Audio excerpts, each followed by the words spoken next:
हर धर्म में उस पिता को कैसे याद किया है? हर धर्म में, एवरी रिलीजन ने गॉड को कैसे याद किया है? कैसे याद किया है? गुणों से याद किया है। आप कुरान उठा लो, बाइबल उठा लो, कोई भी गुणों से याद किया है। प्यार का सागर है, शांति का सागर है, प्रेम का सागर है, रहम का सागर है, शक्तियों का भंडार है। ऐसे परमात्मा को याद करते हैं कि और किसी तरीके से याद करते हैं कि किस चीज का सागर है? डिग्री का सागर है, गाड़ी का सागर है, किसका सागर है वो? क्योंकि हम उसके सामने खड़े होकर के बड़ी अलग अलग चीजें मांगते हैं। वो चीजें वो हमें नहीं दे सकता है, वो हमें शक्ति देता है। आप कर्म करके जो अपने जीवन में प्राप्त करना है कर लो। लेकिन ये तो रियलाइज होना चाहिए ना कि वो किस चीज का सागर है। क्यों भगवान को याद करें? योग करना है ना, हम कहते हैं योग माना क्या? उसको याद करो, उसको याद करो। क्यों याद करें? क्यों याद करें? भगवान को याद करने से क्या होगा? क्यों याद करें?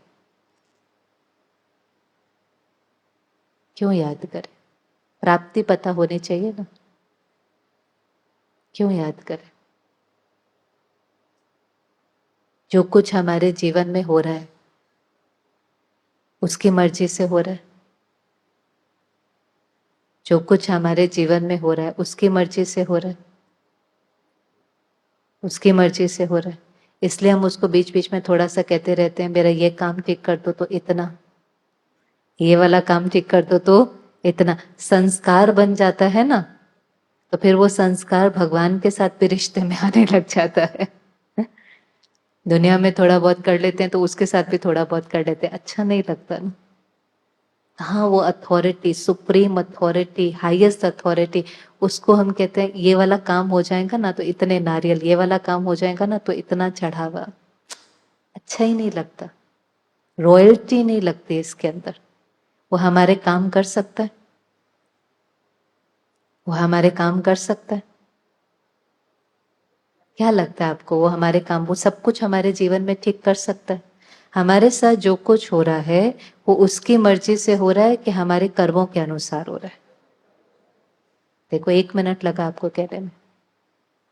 एक है सब कुछ उसकी मर्जी से हो रहा है, एक है कि जो हम कर रहे हैं उसका कॉन्सिक्वेंस लौट करके आ रहा है। वो अलग बात है कि करते समय हम कैसे भी उसको जस्टिफाई कर देते हैं, करना पड़ता है, थोड़ा सा करना पड़ता है, भले हर्चा नहीं है। लेकिन करते समय ये भी तो याद रखना चाहिए ना कि जो एनर्जी ऐसे जाएंगी वो आज नहीं तो कल वैसे लौट करके आएंगे। ये सवाल हम जीवन में बहुत बात करते हैं, मेरे साथ ऐसा क्यों हुआ? करते हैं कि नहीं करते? आपने किया है ये सवाल कभी जीवन में? मेरे साथ ऐसा क्यों हुआ, मेरे परिवार के साथ ऐसा क्यों हुआ, मेरे बच्चे के साथ ऐसा क्यों हुआ, मेरी नौकरी अचानक क्यों चली गई? तो हम ये क्यों वाला सवाल बहुत बार करते हैं, मेरे साथ ऐसा क्यों हुआ। कभी भी हमने कर्म गलत करते समय अपने को कहा है मैं गुस्सा क्यों कर रहा हूं, मैं झूठ क्यों बोल रहा हूं, मैं किसी को क्यों डांट रहा हूं, मैं किसी से रिश्वत क्यों ले रहा हूं, मैं ये क्यों कर रहा हूं?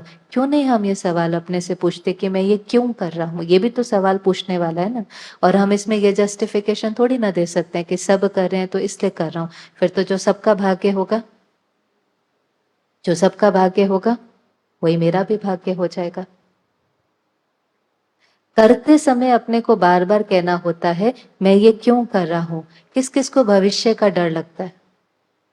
किस किस को भविष्य का डर लगता है? हाथ खड़ा करे जिसको भविष्य का डर लगता है, फ्यूचर का फियर होता है, लंबा हाथ खड़ा करे। आज एक लाइन पक्की कर ले, भविष्य वर्तमान की परछाई है।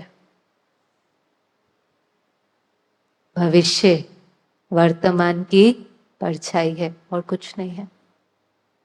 आप भविष्य के लिए कुछ नहीं कर सकते हैं, आप वर्तमान को ठीक करेंगे, वरना जो एनर्जी आप वर्तमान में भेजेंगे वही तो लौट करके भविष्य में आनी है। Every action has equal and opposite reaction. जो आपने कर्म करना है वही आपके भाग्य के रूप में लौट करके आ जाना है। तो करते समय मैं क्यों कर रहा हूं, मैं क्यों कर रहा हूं, मैं क्यों कर रहा हूं, मुझे राइट करना ही है। चाहे सारी दुनिया एक तरफ खड़ी हो, मैं एक तरफ खड़ा हूं।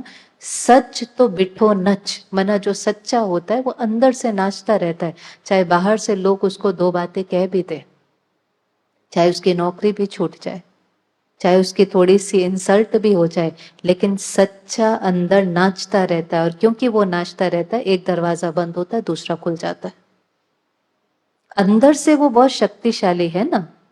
ये लाइन याद रखो, सच तो बिठो नच, मना अगर आप राइट हो तो आप अंदर बहुत कंफर्टेबल होंगे। When you do right there is peace within, आपको अंदर में बहुत कंफर्टेबल लगेगा, आपको अंदर में बहुत खुशी लगेगी। और गलत करने के बाद बाहर काम हो सकता है, टेम्पररी आपकी जीत हो सकती है, आपको विजय मिल सकती है, लेकिन अंदर में खाली खाली खाली। तो चाहिए खुशी, खुशी को कॉम्प्रोमाइज करके बाहर कुछ कर भी लिया तो वो चीज सुखी नहीं देगी। सब कुछ प्राप्त करना है, लेकिन सही तरीके से प्राप्त करना है। ये बहुत स्ट्रॉन्ग फाउंडेशन होनी चाहिए, बहुत स्ट्रॉन्ग।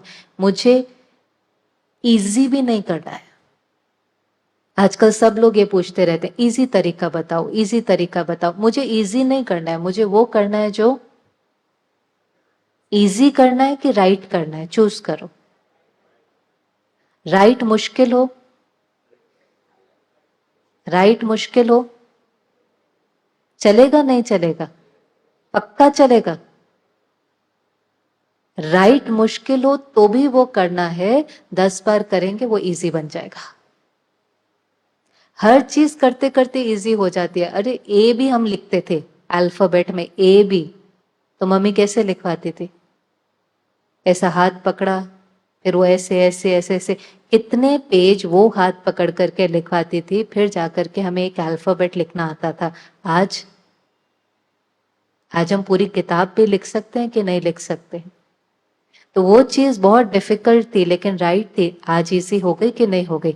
आज हमारा कोई छोटा बच्चा होगा, उसको ए लिखने में उतना ही टाइम लगेगा, लेकिन हमें कितनी देर लगेगी? हम पूरा पेज भी 1 मिनट में लिख लेंगे। लिख सकते हैं कि नहीं लिख सकते? राइट करना है, राइट करते करते राइट इजी बन जाएगा आपके लिए। तो जब मुझे ये समझ में आ गया कि जो हम करेंगे वही लौट कर आएगा, तो बस अपने कर्मों को ही ठीक कर लेना, उसको याद करने की जरूरत ही कहाँ है? क्यों याद करना है भगवान को? हाँ जी, उनसे गुण और शक्ति मिलती है। गुण और शक्ति से भी पहले परमात्मा, उसकी पहली प्रॉपर्टी पता है क्या है? जो योग आप आज 3 दिन से यहां पर है, क्या मिल रहा है आपको? शांति तो मिल रही है, वो आप क्रिएट कर रहे हैं क्योंकि आप राइट सोच रहे हैं। और राइट आप इसलिए सोच पा रहे हैं क्योंकि आप अच्छा सुन रहे हैं। मेरा परम पिता ज्ञान का सागर है, वो मुझे राइट और रॉन्ग की समझ देता है और फिर उस समझ पर चलने की शक्ति भी देता है। लेकिन हम ऐसे समय पर अभी रह रहे हैं कि हमें यही नहीं समझ में आता कि राइट क्या है और रॉन्ग क्या है।